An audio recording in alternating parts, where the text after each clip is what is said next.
And you, my little sunflower, are just as radiant as always. Oh my, Rumpel. It's like the whole thing with Bria never happened. He is back to flattering every woman he meets. Overthinking again, princess? I turn to see Karma grinning at me from where he sits at the table. Surprisingly, he is sitting with Julian and Garland today, who are arguing about some kind of nightstands. It is none of your business. No, it's not. But you have such a sad look on your face, I had to ask. I'd appreciate you not staring at my face. I don't need to stare to see that you're in distress. I turn on my heels and begin to walk away, irritated. Even when I am among other people, it is impossible to forget the conversation I had with Parfit and Delora. It hovers at back of my mind constantly. We have not spoken again since then, yet even now, I am still taking in what they told me before. My mother, the Tenebrarum bearer, and me, a witch. The reason others have always feared me is because of my blood. I suppress a sigh as I attempt to return to my work. As the days go by, I notice myself becoming more and more agitated. Half of it is the recent history lesson, and the other half is Rumpel's flirting with other women. How can he just snap his fingers and get over Bria so quickly? If he flatters every woman, does that mean he does not really mean the things he says to me? I gathered the plates off the counter, put them on a tray, and made them to customers. Today, everything feels mechanical. For the last few days, I have been noticing that I walk more stiffly and that if I walk too quickly, my vision blurs. Probably because of my overthinking. I stumble as I bring a tray to a familiar customer. The man looks up at me and asks if I am okay, and I murmur that I am before walking off. The blurriness comes back. What is wrong with me? I look over at Rumpel, who is at a table with two girls because his shift is over. Rather than boil over on the inside, I feel myself getting warmer on the outside. My skin feels clammy. I have to force myself to take a breath as I get to the next round of orders. My last order for the day is for one of the girls at Rumpel's table. I don't want to go over there. I start carrying the tray toward the table, biting down on my lip as the sway comes back into my steps. As I draw closer, I notice Rumpel and the girls laughing about something. I grit my teeth and pause in front of them to lay down the tray. This isn't mine, it's my friend's. Yes, I was the one who ordered the soup. The two stare at me. Instead of handing the soup off, they wait for me to move the bowl. But before I can reach over and move it, Rumpel slides it over to the other girl himself. For a few moments, there is a fragment of a scowl on his face. How are you doing today, my sweet princess? When I think about speaking, the words catch feebly in my throat. I turn to walk off. Princess? Still as cold as ice. The title Ice Princess definitely suits her. How can you dote on her, Rumpel? Despite the numbness of my mind, I still feel angry. I turn around so quickly that I make myself stumble. I feel myself teetering on the edge of falling, but something stops me. Warm hands reach out to grab mine before I can fall. Through my dizziness, I can see Rumpel standing in front of me. Princess, look at me. He puts a hand under my chin and angles my head so I can see him better. The expression on his face is suddenly serious. He looks at me for a few moments before he places a hand on my forehead. Princess, you have a fever. A really high fever, actually. You should go back to your room and rest. I'll drop by with some medication in a few minutes after I say goodbye to these ladies. I'm fine. My voice comes out hoarse. Trying to clear my throat only makes me feel more miserable. Princess, you're not fine. You look like you're about to collapse. I will not collapse. I'm stronger than that. Mother taught me how to be strong. Mother. My thoughts became scrambled. Once again, my mind wanders, but this time I cannot keep myself steady as I try to walk away. Putting one foot in front of the other proves to be difficult, and I once again feel myself start to stumble. Then I feel warmth, this time arms instead of hands. Sweet little princess, what am I going to do with you? Before I can understand what is happening, I am lifted off my feet. I feel an arm supporting my back and another supporting me beneath the crook of my knees. Warmth, such a nice warmth. You really are stubborn, aren't you, Princess Lucette? I guess I'll just have to carry you up myself. I cannot just let him carry me up like this. I attempt to move away from him, but my whole body is weak. It is all I can do to try to roll out of his arms, but even that does not work. If you fall, you'll get a bump on your head, you know. I am not weak. I do not need anyone taking care of me. There are voices and indistinct chattering behind him that belongs to the girls. Rumpel speaks in a low voice. Stubborn she may be, but my sweet princess is stronger than any other woman I've ever known. He pulls me closer to him, and I feel his chest at my head, then his heartbeat. I know you're strong, princess, stronger than anyone else, even, but because you are so strong, I know you'll never admit to needing help. That's why I'm going to help you without your permission. I'm sorry. Slowly, I let myself settle in his arms. I feel my head into his chest and listen to his heartbeat. It is a gentle, sweet voice sound that makes me feeling like drifting into slumber. So warm. But not as warm as you are right now, princess. His voice slowly begins to fade out as I close my eyes. For the time being, I stop caring about everything else around me. I forget about Mother, about my talk with Delora and Parfait, about the crystal, the merchant, and I focus on Rumpel.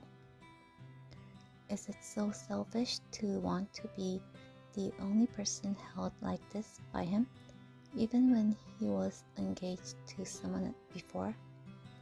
Slumber slowly reaches up to claim me, darkness intermingling with warmth. In the last moment, I feel I think I see Rumpel smile at me. Mother, I have to tell you about the fairy tale that the children read to me today. Lucid, what did I tell you about the fairy tales? But there was a princess, just like me. She found her prince charming, and fairy tales are not real, but they make really good stories, Mother. They are false stories. Do you really think it would be so easy to live happily ever after? No, but fairy tales make things black and white. Real life is full of grays. Black and white? Good and evil. No one is totally evil, and no one is totally good. Even princes are not completely just. So princes and princesses can be bad? Lucid, everyone has darkness into them. The princes that throw themselves into danger are not selfless. They seek wealth, fame, or power.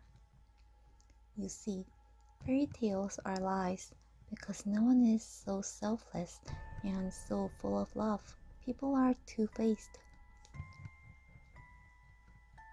Trust no one. Yes, Mother.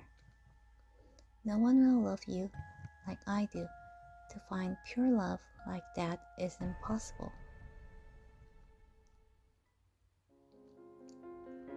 I slowly blink my eyes again. I open. For a few moments, the room is blurry, and there is nothing but vivid colors before my eyes. My eyes feel heavy, my throat scratchy. I stifle a cough as I blink back tears, and then through my tears, I notice a slight motion. Rumpel is slumped in a chair in front of my bed, his head lowered to the side, his eyes closed. He murmurs something in his sleep and then shifts. What's he doing here? I notice a notebook on his lap. And what is that journal? I slowly slide my hand out from underneath the covers and reach across the bed. Right as my fingers are about to brush the cover, Rumpel's hand suddenly falls on mine. Looks like you're feeling better. He pulls his hand away along with the book before carefully setting my hand back down on the covers. At least you look better. How do you feel? Better. Rumpel looks tired, but his smile is still there. Oh, I won't believe it until I see it. You just said I looked better. That's my own analysis, but you, my sweet princess, don't sound very convinced. My throat is a little sore, and I think if I stood up, I would fall over. Why do you look so surprised? You would usually never admit to such a thing, would you? You're still more definitely sick. Rumpel leans forward to put a hand on my forehead. His hand is cool on my hot skin. Our eyes lock as he tests my temperature. After a few moments, he finally peels his eyes away from me and sits back in his chair. Your temperature is down, but you definitely need to rest, princess. You should go back to sleep. And what, will you just sit there and watch me? The words come out curter than I mean them to, and for a few moments Rumpel looks surprised. Then he laughs. Princess, I haven't just been staring at you. I've been writing in my journal too. You have such a scary look on your face. Not that it isn't enticing, but I think your smiles are much better. I sigh as I close my eyes for a few moments. I fight to put my scrambled thoughts together, but one thought in particular keeps resurfacing. For some reason, I cannot help but remember the snide woman standing by Rumpel's side jeering at me earlier. I open my eyes and look at Rumpel. Those women from earlier. Oh, right. I apologize for their impoliteness. The things they said to you were uncalled for, and I told them that. You flirt with women like that all the time. But why? They are not even good people. Not good people? But, well, I suppose they act differently when you're there. Princess Lucid, you're blind to their jealousy, aren't you? They are jealous of me? Why? My mind turns over what they could possibly be jealous about as my eyes fall on Rumpel. I remember the way he defended me to the woman. Is it because you're my partner? It's a lot more than that. It's your grace, the noble way you carry yourself. They would never think I have those qualities. But where else would their jealousy stem from? They are just jealous that I take your attention away from them. Princess, I think even if they were nice people, I do not see how you can flirt with them when you were just recently in love with someone else. Normally, I would stop talking, but the words continue tumbling out of me. I do not understand how someone like you who had a fiancé could still be flirting with girls. How can you love someone if all you do is flirt with other girls? Flattery is one thing, but you cannot just flatter every girl. Why are you still smiling at me? I may not remember a lot of things, Princess, but I know for certain that whatever feeling I had for Bria vanished a long time ago. The good ones, at least. Rumpel. The words break apart as I start coughing. Don't rile yourself up over this. Please, rest. I slowly lean back into my pillows with my eyes half closed. Why do I even care about what Rumpel does? Why does it bother me that he flirts with other girls? That is his business. Rumpel pulls the covers closer to my chin and smiles. Just because I flatter other girls, that doesn't mean that I can't love someone. You always say some woman has stolen your heart, but your heart cannot belong to everyone. Yet you told me you always speak the truth. Maybe that in itself is a little white lie, just some harmless dramatics. But most girls know that I am being dramatic, Princess. They don't take my words so seriously, even if I do mean my compliments. He stares at me for a few moments, thoughtful. Does it bother you so much that I compliment other girls? Of course not. Though it will be difficult to hold my tongue, I will do it for you, Princess, so don't worry. Why would he do something like that for me? My eyes are suddenly so heavy, I have no choice but to close them as I let out a deep sigh. My head is beginning to hurt again. Behind my closed eyelids, I can hear a soft shuffle as Rumpel moves in his chairs. Right before I fall back into darkness of sleep, I feel something warm and soft on my forehead. Rumpel, a goodnight kiss. His words are quiet, and I can only just barely make them out. I cannot think on them because the pull of sleep is much too tempting.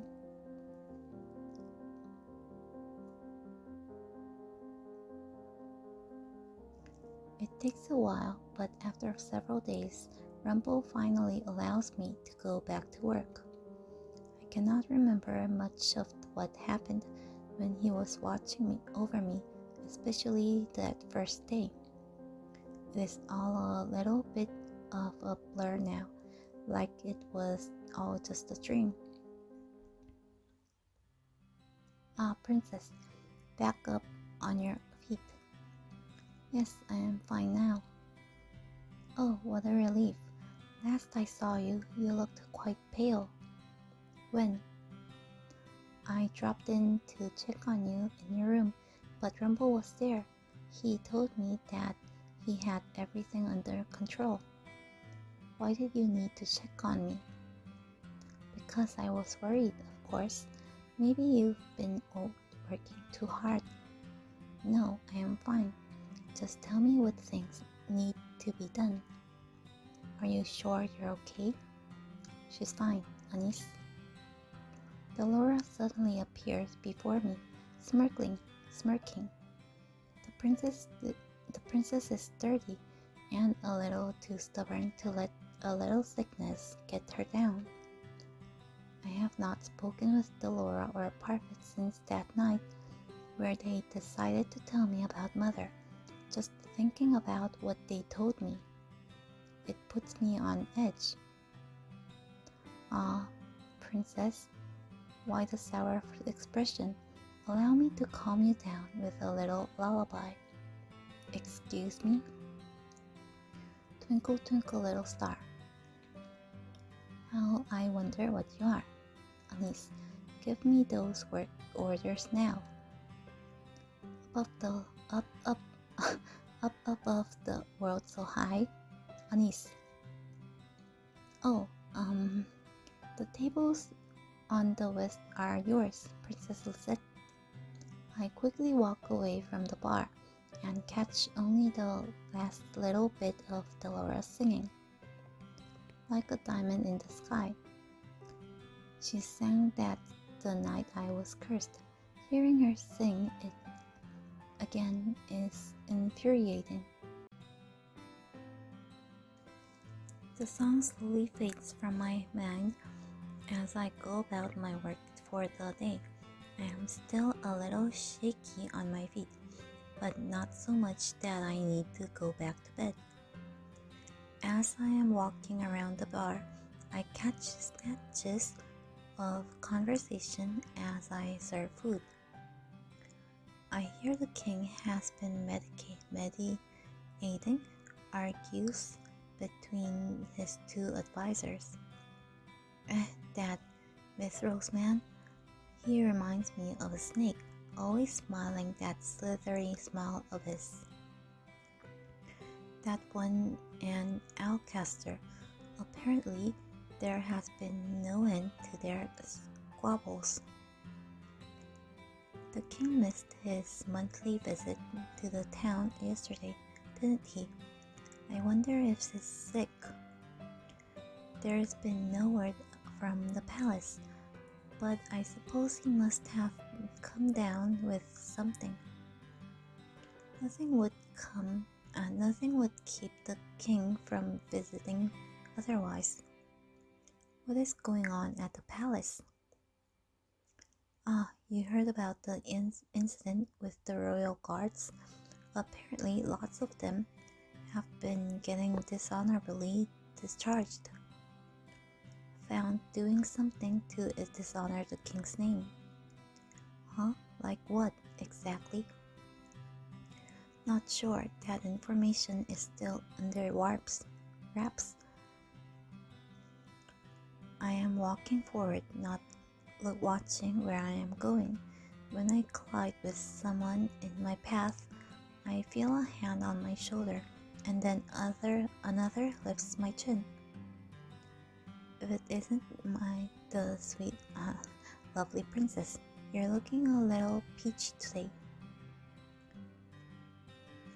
Because you're not as pale? Because the color's coming back into your skin? I am still thinking of the king and the situation in the palace, and barely hear Rumpel's words. It isn't until he leans closer to me and narrows his eyes that I realize he is so close. Ah, now Sleeping Beauty is truly awake. And here I was hoping I would have an excuse to plant a kiss on your lips, my sweet princess. Not a single reaction today, not a slight blush, not a step, not, "Are you still sick? Must I perform another examination? Yes, by looking closely at your face, into your eyes. How are you a doctor, Princess Rumpel? Rumpel stares at me with surprise. I am not sure where the question came from, just that it was hovering in my mind. What, Princess? You wound me. I have not seen you do anything different from Anis. But my prescriptions. Even the people at the shops could tell us what medications to buy. Fine, I'll show you. Rumpel's expression slips into something shockingly solemn. He looks at me gravely and extends a hand. If you would be so kind as to come up to my room. Does going up to your room have anything to do with work? Delora appears before me again, this time without the snide smile. She raises an eyebrow. I don't think either of your shifts are over. She looks at me first. Also, I meant for the lullaby to inspire you, not scare you, princess. For a few moments, she looked concerned, which startles me. The lullaby is certainly associated with a terrible memory, but weight of that memory has dissipated over time and has my anger at Delora. It is still there, but holding on to that anger does me no good. I sigh and shake my head. You have a terrible voice. Ah, there's the princess we all know and love. She crosses her arms. Anyway, you don't want me to sing you into action again, do you? Come to my room later then, princess. I'll show you proof. Proof? That I am a capable doctor. Rumpel walks off, leaving me with Delora, who looks at me skeptically for a few moments. Something on your mind, princess? There were so many conversations I heard earlier, so many questions that I have. While I do not want to speak to Delora, I may as well ask her about something she might know. I overheard rumors about the palace. Did you now? We still haven't confirmed those rumors yet. Look, princess, I know it's not in your nature to trust people, but trust Parfait and me, at least. We'll let you know if something is up. I am assured back to work, where I spend the next few hours searching for more information. Unfortunately, everything I hear is just speculation. Good work today, Lucette. Has Rumpel already left? I think he went up to his room earlier. Thank you. Anis looks at me, curious. What? You and Rumpel have grown a lot closer, haven't you? Well, we are partners. But in the beginning, you didn't even want him as a partner. And now the two of you are friends? Friends? If Rumpel considers me as a friend, that should make me happy, but for some reason it makes me feel empty inside. Why? What else could we be besides friends? My cheek feels warm as I try to think beyond the idea of just being friends with Rumpel. I am happy that the two of you get along. Anis, I need to go. I told him I would meet him for something tonight. Oh, okay. Sorry for holding you up. Anis scrambles off, leaving me by myself. I stand there for a few moments in an attempt to still my thoughts, and then I begin to make my way to Rumpel's room. Rumpel? The door swings open, and there stands Rumpel. With a dramatic bow, he ushers me inside before closing the door behind him. I wasn't entirely certain you'd showed up, Princess. Normally, when you go places with me, it's out of necessity. I only came to see this proof of you, proof you insisted upon earlier, proof that you are more than what you seem. He places a hand on my back and guides me over to a chair. He requests that I sit, and I do. Here it is, my proof. You tried to read it while you were sick too. Your journal? I have seen him write in this before, but I thought it was for his memories, not for doctor things. He barely even works on patients now.